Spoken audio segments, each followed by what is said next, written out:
ati kuna tahire ntum class nareswa muri kuna tahiremo abana birashita mu class nabo bategereze teacher bayemera nakunda mutsi ahabwe mpare akushanga nabire ntajwire nka student ati bimuka kandi bishwe n'imyaka nayo asitinde umutumu nonga nkabo atukuzire ati nyonkuzireho ati bari bomusiga so twatandika sini of course cyo danye kubimukire namanye cyo bagenda konka tinkwasa kwete ko migire ibyo bari nyo nagumiza bune nakuru n'intebe so naro n'intebe nashitama nabo batangara bari kashobora bitaticha atkana kano mwenye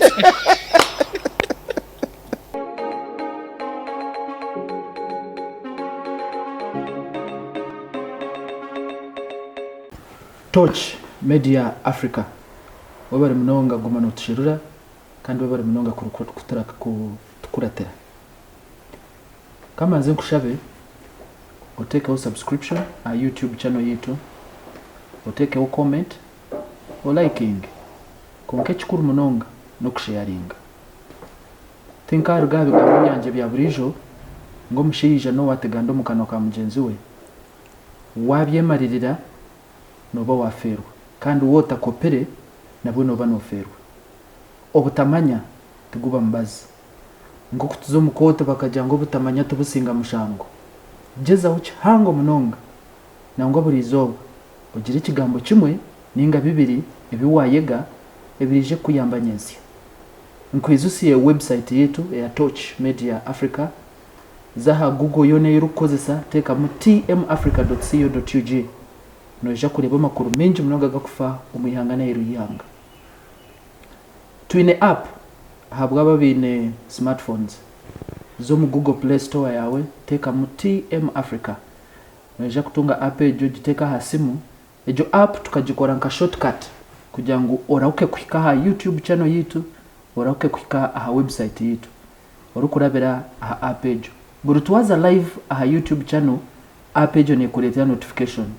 hajira story yitu uploadinga app ejo nabo still ne kuletera notification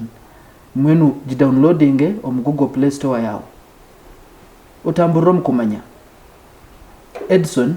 Chinene nilizina omutebekanisa program eji Ekiboozi nkaburijo entertainment politics economics yona tuzakuranze kugira ngo tuongere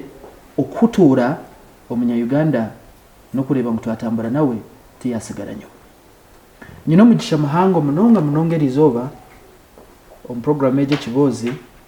okutaya isa ensinganto konka otambwira urugendo kwikahari akaba nakore nkwanzi akashuburaho n'umunyamaka konka rebere ngo nushahine kikuburabura yasharaho kuza umubyo butegeke nice cyari kuronda yo cyenyine konka shibwe politics za Uganda ko kutukuzimanya uwe nko mukazi naza kuzibasa kandi okiri muto ecyo nicyo kikuru akiri muto naza kuzibasa nibamweta honorable ari izina eriri common munonga iriba kukira kugira ngo nekijwaro cyo kusibamo nkoko kuboyine no mabakare bakabagira nk'ekipumpuriya umukaza kiba narenga bakirebe akaburaka karenga ngo hango ubwo n'umukana kakariya karenga hateri izina ndiyo kwenda mazimanye area street area ngomba.com hati wagiteja zitendicete ikizwaro cyo kusibamo area street ninja ni modern mutembeye kashiri ya kahimbe area kahimbe yo ni ya tata wanje mahara wa kahimbe mwene no jango iri common munonga ndiye twaza streets za Kampala erikuba common nega modern mutembeye kutwije mu constituency na Asiimire Mackline mahara wa kahimbe mwene eriyo kusibamo mu constituency omuka n'umuhara wa Kayembe nakushemerwa ninye nakira buzima nicyo mutano abuko baticyaburijo kutaya isomuntu modern mutembeye nabike bindi kumanya yakora bari kutureba ubuzima umutebekanisa wa program yeje umwami Edson ni nkwakira kandi nanye nishemerwa munonga kwija ha program yawe kwenda hajane ahanshonga zihangariye yitu kandi nkite minyeto abacyara nko twakubasa kwejumbira ombintu byentunguka ombintu byo butegeki ombintu bya business nabyo hakaba nintekateka nti obwire bwitu nibwo obutushemeye gukora ihangariye yitu tuneye myeze ibiri kuruga hate tukazo mu karuru akece bine kiri yombo tegeke cya inarem nico rukwenda kwiziramu ninga avuga ati kwenda kwija kutera mwese misha ego buzima tuzayirwa mirembe ya NRM twakuro mirembe ya NRM twashomero mirembe ya NRM twagiturwamo twazaramo n'abana bwene cyo nicyo bintu ombugufu riyo nongera ngo shagama yawe ne NRM yero tore mamo hapana ari kineshagama ya yero umusinikiya no nabaye NRM nakushemero ego banzo turabiremo life yawe mkamake outside politics okay then tuje turi kuturazo politics so abukwenda kumanya Mackline na omukazi ningasho mwana owazirwe abazire abakweta Mr and Mrs ahimbisibwe Livingstone konka bingi mbamanya Kahimbi nkazarwaho muri Kigoma Kibasi Kigoma by then care Greater Nyavare konka bija bagisharasharamo hati nikizinda town council nkembera zense nko kumukuzumanya twashomera kwa Kigoma primary mwene twakuro mu mberezo zira eze cyaro zenyini obushomero bwitu bwa church school nubwo butayentuzamo natandikira Kigoma primary nayiyongerayo nazari Stars nagaruka kwa Kigoma primary tujyo mu mbera zo kumara nashomeraho St Mary's Chamhunga na mara birimbi model primary school nayo nashitamire cyamushanje umurinkanga nuko kweyongerayo abwe mbabaza Ruhanga nazabwera Nyanji girls kandi aho bwera Nyanji girls ninja nayo natandikire kwejumbira mbintu byo kutegeka byo bwebembeze kunagire bwera Nyanji girls nayo nashomire senior 1 up to senior 6 emyaka yona mukaga mushomero mu emyaka yona mukaga kandi yakashozi was it discipline or love for the school I don't know but of course abazire banje bo bakamba kunda bwera Nyanji nko kujura when it is out of bazire zira konka nanye ninjikunda konka of course no mako kwiko mu ishomero mwenda kwepanka mungu ntuzo mashomero ga Kampala kuna amazire form 4 abazire bagira ngo manyire no garkayo bwera Nyanji but I am super grateful gashanga ngo nkagarkayo akuba ni cyango munonga bwera Nyanji ciyanyombekireho nkanye nazo mu twaza university najishomera Mackline University Business School abinje bakumanya nkamobzi main campus nakawa aho naho kandi yo mbintu byo bwebembeze bwenu kutwikireyo nibyinje binakoze muri mobzi naho nko mukaza kunda kweyiya twamara kushoma emirimo twagironda yabura aho ntayiwijiro kagira ngo nkatandika gukora inkwanzi nkatandika kuzikora nareba life street life yatandika yagangara nkito zaho stress ukagira wo mushate kakashana ka Kampala ka kose orukutwara za CV ntikonkashemwe numfache katushomire amagezi ga cyaro kantu tugine akaba no manya ko ombo bwire bwa primary bakamba leta ho ibintu byacu crafts swaga amagezi nuko ginijire kozesa namara university nanyo ninza kubuza nebuzo bira actually kunkanora nontu wara speed mwe bitambuka ikibuzo cyo kubanza okazo mu ishomero ryo kushomesa nkwanzi ninga ni UPE eyebirere eyo kuzinga imipira kuruke emiceka kwanza ukija kuzegota then cya kabiri Kampala street arona beninga no yanyango kuyabira imuko mukasheshe ebi yabira banza kuteko ma handbag ne kopaga ukajikoze sawa ninga so kutandika cyenkwanzi kuzikora ejo skill nina benyegire inchiryo primary tukuruka ebirago byebirere abana bebirere mpira emfunjo nkebi so street ke yantira yantera natandika kuza YouTube akabaje rigenda it's not a must ngo zo mwishomero kwege kintu twine kintu kiba kwita YouTube wagikozesa je nwegeraho ebintu byinje munonga Media Africa YouTube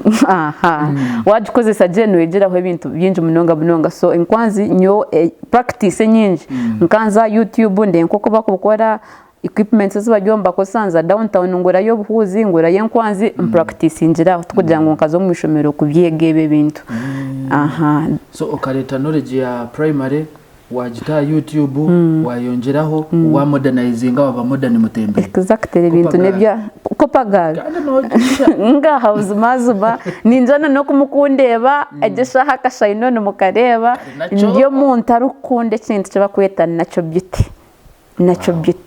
so ebya kopagaro no mbere ko kubura rugufu tinkunda ko bikoze sebyo buzumazo mwenu umushana kakose direct gonyosia direct nko kundi skinage ko kweli wije Kampala wagitandikota ninkwanzi zawe ukozitambuzote hata mwene numureba kandi icyo kintu nini nkunda kukigambira eminyeto negisha hinkugamba ntubantumwe toshemye kugura data ukashanga ejo data teru kukora sente zindi akabeje mukutoyitwine by then Facebook niyo yabire common na WhatsApp konka Facebook obwiro wonu wo yabire common munonga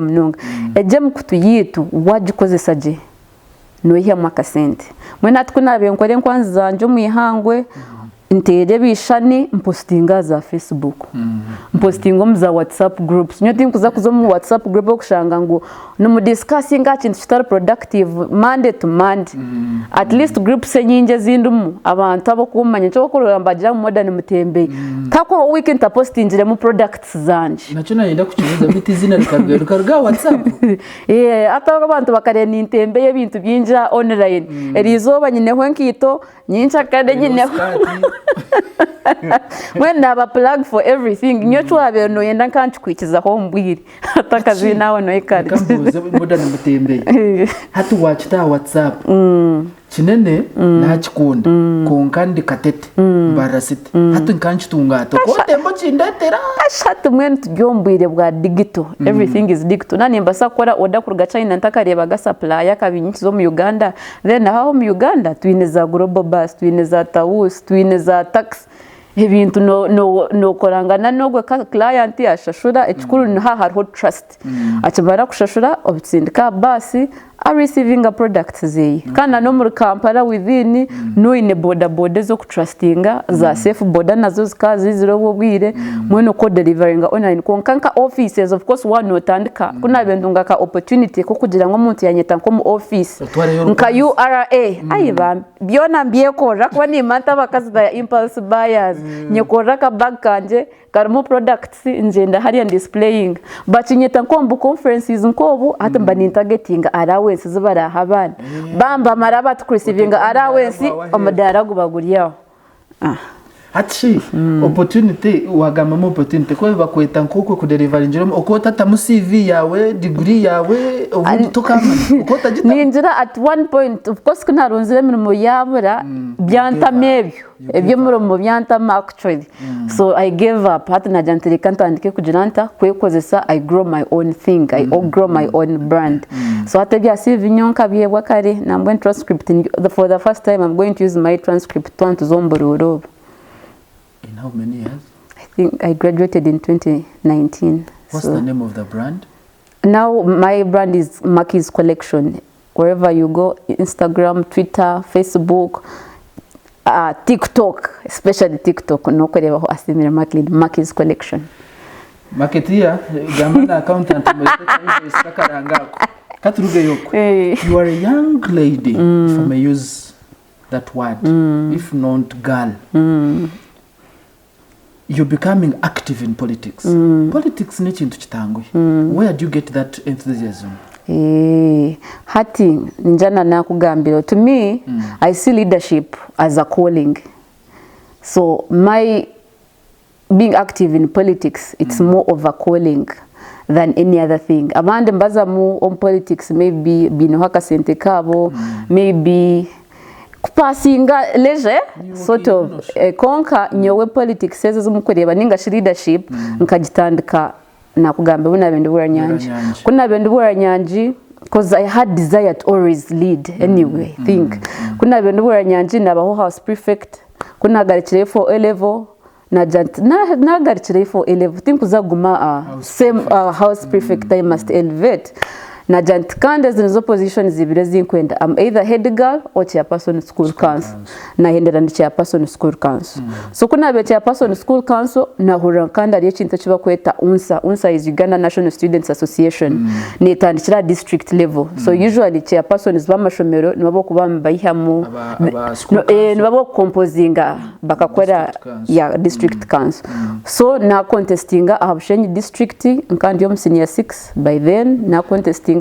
na vice president wa unsa wa Bushenyi district so mukumanyira mwaho unsa na manyangu hatariyo unsa kandi ya national level kandi national level jo nene retabona aba school council na guild presidents from all universities mwena na kunagire kuza university ataho mvaka na manyantunika university nyine kujoininga guild so ugaruke kuna unsa shi kwenda ngaraka unsa so at kuna bendio mvaka nguma ninkore enough research about guild no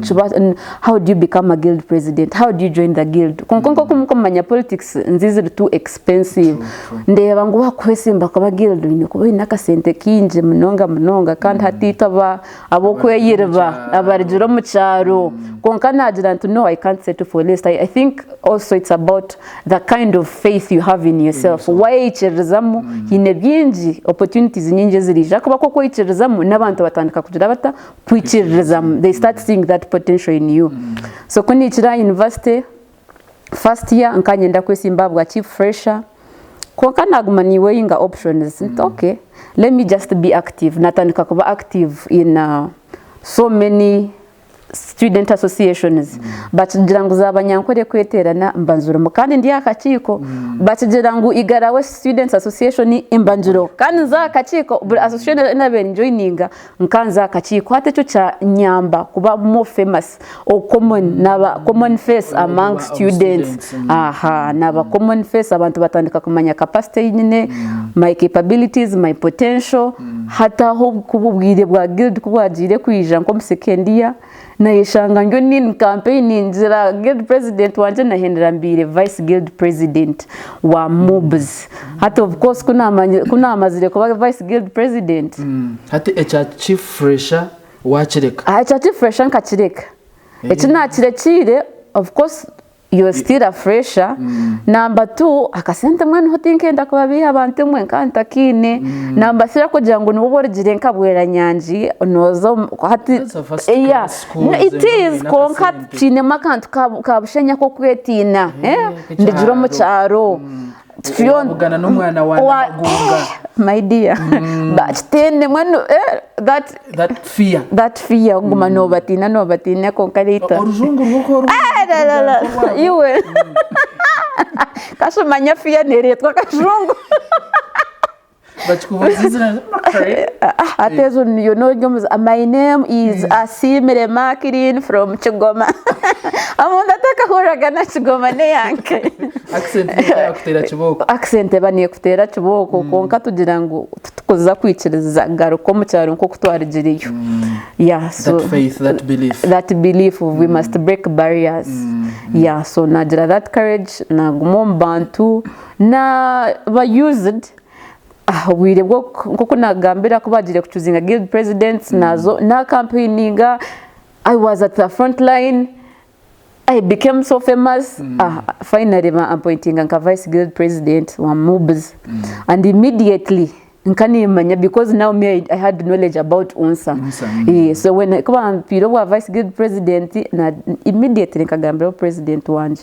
intabwe na question is slot yo kuzomu unsa cause institution nene sending us 3 representatives president female affairs and maybe speaker na jantate jo slot ya unsa na ninkushaba ojinsijiri atazayo of course no mtera politics nyingi hati immediately nanye na zoom unsa again na ba secretary for finance kuna be secretary for finance atom unsaho ntwaina yijire nkamanyira ngo ari ikintu kiba kweta National Youth Council kacheka chao before you go to the National Youth Council nani nyendo tuhire y'obunto bubiri because norana bajangu legends zo muntu bijuka bafire what are those two things iwe nkamake byo rukusama kajotibwira nyanji ekininye nakikozere kunagire mu zo mbwire bwanje nka vice guild president ekininye nakikozere unsa nkakore just two so hati nkabura nyanji ninja legacy kandi yindi proud of by of course abana tukato batwininka clubs bazeta clubs ya school clubs hatushanga clubs ezo nziryangata mnonga so ekina abandi zekora kuja nyoni nkundamo I'm more active in kokabika activities and by then kandi na no school kwai so nkamba nyenda ntinke ibintu bya leisure every moment entertainment tubyongere mwamana hati na forming association yo kureta ba presidents bona ba clubs tukazaho tukahajana hamwe tukareba how do we develop our clubs kandi kunagiye kurgayo tukasiga twaguzire ibintu byinji clubs zizakuba mbiye yambise atoshanga nka club muryo mu hosting isho merindi konkatu mwine nka for example nka debate club nka debate club muryo mu hostinga mutine ka sente kariye naf hatezo clubs twa association yake yo kugira ngo buri club gumena ni subscribinga club ya ne hostinga mujiyambiseho akasente mwenu echo cyagumizamo kandi kikanshemeza mnonga kandi of course nyontura nindwanirira obgabe bwa abinkuba ninyebembere akuba tinkuza kuzaho kushanga I'm siding with the administration usually nkamba nindwanirira obgabe bwabeje nka always I was always on the student side and na hati ninjani church abana babura nyange kibakunkundira mnonga akuba nkagezaho ngo amaraka gabo gahurirwa mu administration ba administration ya kureteke abeje batakucenda I would boldly stand up and say no. So you left that kujango clubs zihwera no mukasente. Is it still there? Yeah, it is still there. Tuze mobs. Kutwagire mobs ninja bwene kwika campus. It's mainly about student policies. Usually anka management nene nda ku increasing anka school fees zabana konka tukagezaho twarebuka ngo mbwire bwitu akasente tubaka increasing ombwire bwitu tukarwanirira mnonga tukatekaho project keriye ya izina karyanyeba abago fund sort of raising a school fees yabatakwebasa so tukantu batwininka za car wash small activities obutwakubasa kwiha musente abana babatakwebasa nabo bakashitamira exams nkidu kandi ndebe jo project ekiyone kwera konkizina of course bakari changinga konkanye mantombwire bwitu nitukahwera abeje binji tukahwera abeje binji mnonga kurebeka ngo twabarwanira na wakuba waishaho hafu ogume no shoma ogume no kore exams obo bakwata transcript yawe konka obwene support ko gumizaho kushoma kandi njani na activities nyingi ziriya twakozera mobzi zona tukazo marayo so tuze unsa no of course yeah so at unso yombwire bwitu we had a lot of politics going on, I should say. So you've lived almost your school life in politics. Leadership, I should. I like calling it leadership because politics is also politics. Because but now when it becomes to the active politics, it's a bit dirty, which I don't like. Let's use the word democracy. You've been democratic. Exactly. So hatum unsan haina experience in just kweta dirty game. Yeah, politics. Abantu no before it was okay, you get. Konka hati mwazo mukoti ngumanya byaki ngo bururu babwibire inkebye bintu. Ukabimanyira muza ngo mabasa kwatwara mukoti. Muronderoya muze kwa appearinga manyamuzo appearing but to me actually I think it also helped me because that was also a good experience. So ogwiro bwitu bwa don't learn anything about court. Not so much. No much tushaka kubideho you don't pick that much interest. True. Yeah. So tukuchat bideho so ogomaka because it's usually one year because every mbamba voting they change year every year. So omwaka gwitugwa unsa to me it was a learning experience because we spent most of the time back to teganisa ochiba mwagira mute nguhatija ko ode kugira ngo mutakoreje mba mwagira mute nguhije so we spent most of our time in court. How do you define that time in simple words? Ombugufu mbwenu kujya ha manya omuhingi omusiri bwo kuterwa rubara ajya ha orubara how did you find at that time mwena nyobo bwire nimbrenka akuba bukabwanta mise politics kandi nkajanta mwenti ndubasagaruka politics after unsanga tinku basa nazo nabira ntireka njende mfocusinga bindi cause we can't be doing this all the time konka I thank God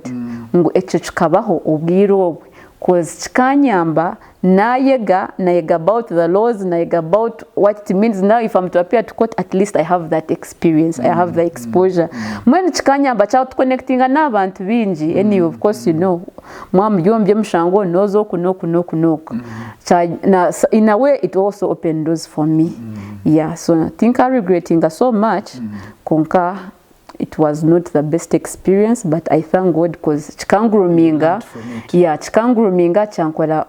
a better person nabamweta Mackline ariyo aine ona chiriye chetengo echo kwesimbo apana chetengo chetengo it is already ayesimbire kwa yandentebe yo munyishenjero aha Igara West muri Bushenyi. The surprise in it niwe mukazi wogo ashaje hari abantu mukaga right abayorekere cyetengo mbona ni batanu katumanye experience ya unsa ni yari yo na leta ku swimming through ninga how is it in Igara West after kitira Igara West na nyenda kutwara National Youth Council akuba kutwara kunarjira mu unsa niko like obururo bwire ni just structures za youth na wono tandikira a village level aha serie nyini oyesimba village oza parish oza sub county oza district oza level yihanga ho kuza kwetoro rihanga ryona oru campaigninga kandi abwe mbabazi nyingi na honka singa ati nho hinde gisha hamwe nho hinkurga ndukuza o mainstream apana ni secretary for sports and culture ahakachiko ka youth district level no national level at district level ndhonka secretary for female affairs then at national level ndhonka secretary for sports and culture national youth council na unsa ni institutions as grooming most of our prominent leaders. I get you. One orenka ba Lilian Abel, who is now a minister, Nyamtoro Fiona, who is also a minister, our chief whip Hamson Oboa, Evelyn Anite, the likes of the former prime minister Ruhakana Rugunda, like it as structures ziba grooming nizo zubarabirem same structures same mentorship same grooming so hatko kwika ko National Youth Council koze nayo ni 5 years ni myaka 5 so notandika korana na parliament most because uruho kurwanira ubugabe bwemenyeto kureba ngo emenyeto tubagire batira mnonga so hampija nka policies on youth issues they usually consult us any nana chintu chone chukuza kuba hwamenyeto one from the president ndamanza yatweta nito yatu consulting aninga nite twamhaho amagizi so what as National Youth Council to me it has been like a nursery bed for me engruminjire mnonga kumanya how parliament is run how policies are made how legislation is of course I've been to State House so many times to meet the president muku discussing on very important crucial matters so hatecho nchiku grooming you build your courage your confidence omanguna nabariyo hata how kukubona interacting naba mutuna naba ninkanya kandi nka National Youth Council namaze tugamba achievements zitu tukozire ibintu byinje munonga turwanirira bugabe bwa youth ndebirijo kucare batandika kugamba bya tax kugira ngo abana babahe tax holiday ya exemptions echo n'ekintu tutabandize kurwanira tukapetitioningo wa deputy speaker as a parish model observance zija tukarwana munonga kwenda ngo menyeto but sparing the whole 30% ebe strictly for the youth because hatu much living open chintu maisa ngo menyeto bakugira batira tukagira ngo no 30% should be to the youth urukaro y'urutaro rw'amani twaga katwarwana abya PPDA bya procurement tugira ngo these small contracts bagume bazihe eminyeto akuba nito tujyo ntweya yiya ntubasa obutatwara big contracts konko bu contracts obo buki at least bagume baconsidering mu eminyeto na nebindi byinji buzuma akuba ni International Youth Council turwanirira munongo bugabe bwachi bw'eminyeto konkata binje eminyeto bomba mbateka ngo kubayo oyine kuba no baretera nka via sports and what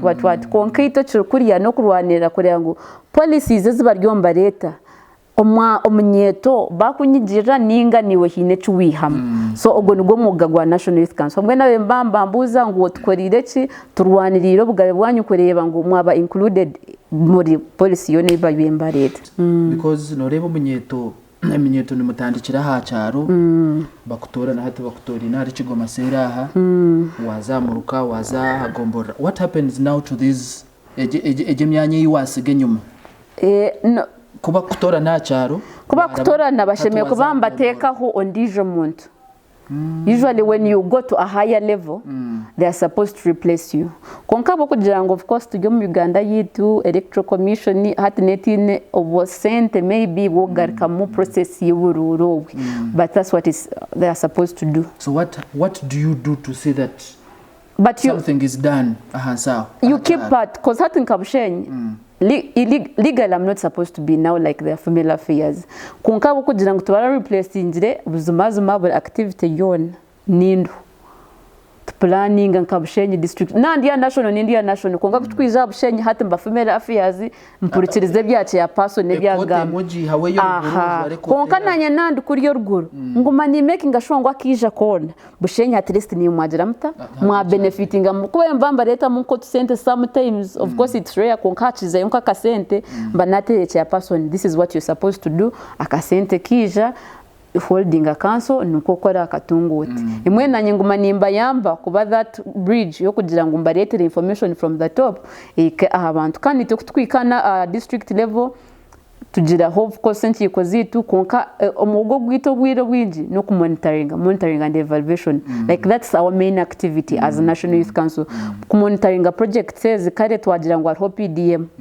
aba youth ba benefitingiremo nibangaye baryomba progressing so bwira witu no shanga tujyo field we do it quarterly hata na district level mbamba to allocating to some different parishes different sub counties kubugana bugana nemyeto ebasize kuganyurwa projects in case myuga youth livelihood projects men ko nitutwara report back to district back to national then national we report to parliament and of course mukuru wihanga yeah oryono urugomo gwebembezi gwemenyeto muzo kutukwendere cyemenyeto how would you rate the youth now in terms of development economically politically social of course into manyangu but let's look at those two economically and politically how would you rate them so when it comes to politically I think we have so many now young people are aware of what they want and I thank them for that for standing boldly to know what they want and fighting for their rights. Are you say they are no longer the future? The future is now. Because the future for the youth is now. It's not tomorrow. It's either today or never. I am just imagining mbajira eminyeto neya 18 to 30 now if you're 30 okay even if you're 29 it means emyaka 5 yakwaho no kubota kiriki no kubota kiri munyeto wari 25 emyaka 5 yakwaho no kubota kiri youth so the future is now obnuwo bwiro bwitu obutushemeye kubantu korab kuri yitu so taza kwereba nk'abakiri bato akaba twine kurwanirira bugabe bwitegesha kandi ekijyo nkinshemeza nakuja nindeba eminyeto nyinje yimbenye ne ko National Youth Council eryo ne contesting in different constituencies so meaning hate minyeto nayo realizing ngo obwire nubwo obutushemeye kuba nituntuza ombwebembezo bwa mainstream tukabera amaraka abantu abatuyomba kuzombigire byitu akaba nkito twatarwanire gesha nkimanyisa ngo aba bantu abaraze kwijombigire byitu the next generation kaba Gen Z it will be so hard. So our parents paved way for us. We must also pave way for the people of Tuyontu Zari. Okay.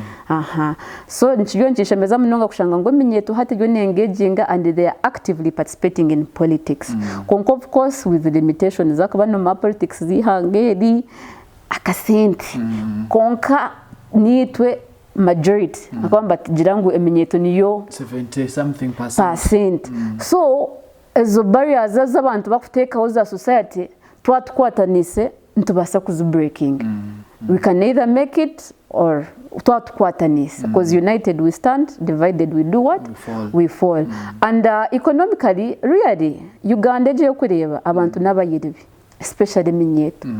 n'abayiribi konke mbera za Uganda tugumera abana kandi bayiya nokwe mureba TikTok nsibo gunaguze cyo gunarijena noreba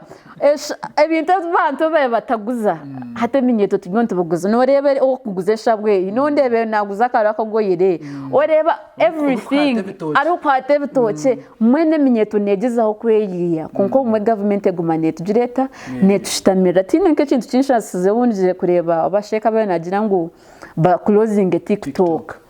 I'm like really TikTok ihine kokwe yambere mnyeto akwe mnyeto watandika ka small business kawe akwe noreba most of our small businesses are basically online umuntu natine location ajankanya ine location a marketing na watunga kwa kasente konka twashanga nkabantu aba bakutushiraho mbagira ngo TikTok mu closing Facebook bakajiclosinga njinje mwese abajyomba tushitamira mnonga akabati bakumanya umugasho gwa TikTok ogwetwinire business zitu mwene nsime mnyeto ya Uganda yo negezaho bambe kora konko bumwe government hamwe tushitamira emishore banyinji oba wabire lake wa opening nka kaduka kawe ninchaka region URA nenda kasente ninchaka region KCC nenda license ochoboryaho watunga loan ate kijukana na loans interest rates irya higura nchinchi maisa ngo hati no gumoyetine no kwenda kukurakoranaho kunka tokaza kutunge jorone ninga shato mwembamba leta projects nkahorariyo there is a loan for youth in centenary konka echukuturi mitinga oshanga toine mbabyeta the guarantee exhibit securities akubamba mbenditaka emnyeto rigenda teyinitaka ago nigo mazomo akuba notaka kozire so hati ntwenda government ngo nite twagire yo tutandike kurwanirira ibintu nkebi habeho favorable conditions for youth mutaza kuba too strict on security interest rates tuzurwanira emisho TikTok bagireke bambe twabeshengereza emishoro bagire nko kubabaho lenient bakamango guno muntu ayo natandika at least nko bembagira ngo 3 years I hope those 3 years tibye bugambo ninge buhandiko bya Uganda kiba mu nkore aho nkikutuyamba nitwe korakorana akuba no reba tujontuza emirimo ya office egyo ne yongera kubanje so nkimayisa ngo emirimo sigireho neyo kukoze sengaro na no kweyero babare munonga tukiri ha touch media Africa kankwise banyoni bitaba Sunmelto Constructions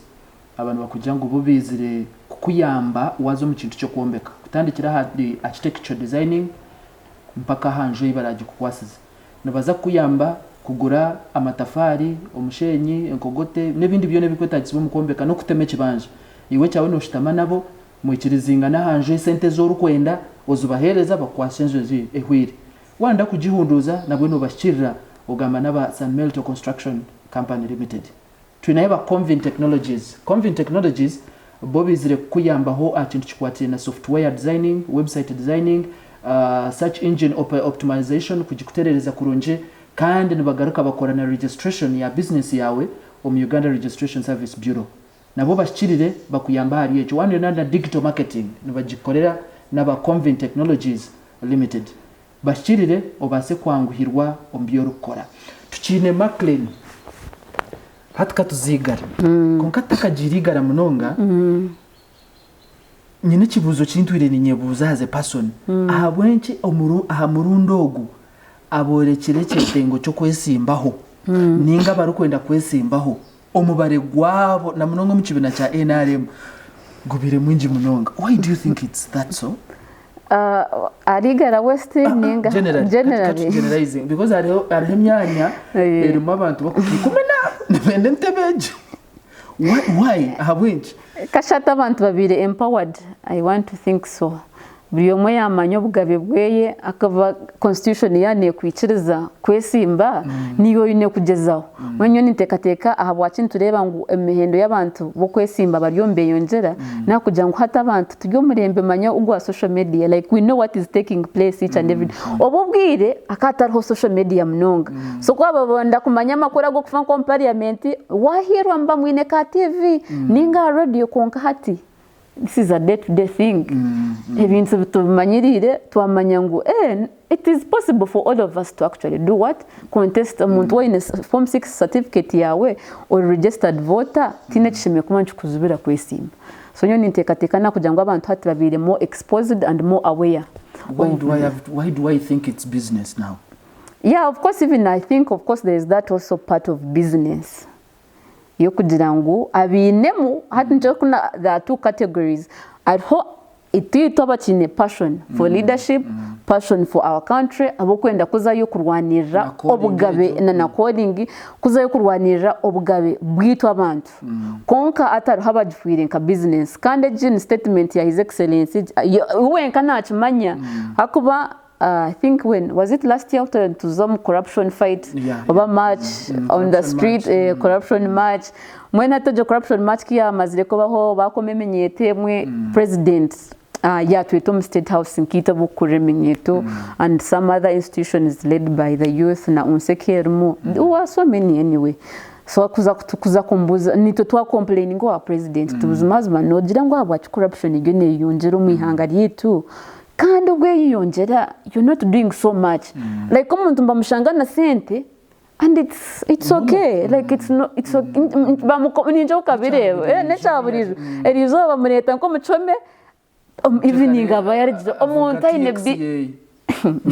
so nito tukatura concerned akaba corruption eje yimukureba especially eminyeto mwatata rwanise corruption nito turashashura go mabanja kandi it's a sad reality at the end of the day amabanja go twinegashashura nibaye habaragashashure as the current generation so nito twaza utambuza president why it at least corruption eketari as it is today so nawe ya akani ko ebintu bye bugambo biye ikoti yemya akatugira ati mwene Uganda eje mukureba hamwe nshobire takuba tinye kutera karuro nimwe mukuronda bebembeza atukonka abebembeza berigenda bumukutera nabo akahehe imoto mukuza kureba the vision for the person numuremba ekiyaba herizuba so twinenjara ya hati twebangwa ariyo nyinshi akari umuntu natatwire nko muihanga niko kuyagizire ati umuntu natatwire muihanga takumanya bikufa mu Uganda konka kugira ngo nahura akozere sente zeye zukumarira naenda kuspendingaho azireto mbantu atubiha cyenko mibire cyenko mishatu batugurire myonyo nebiriti babare mnonga ntuza kuzaho kace omukahumuro twargayo ntuceyongera youthful useful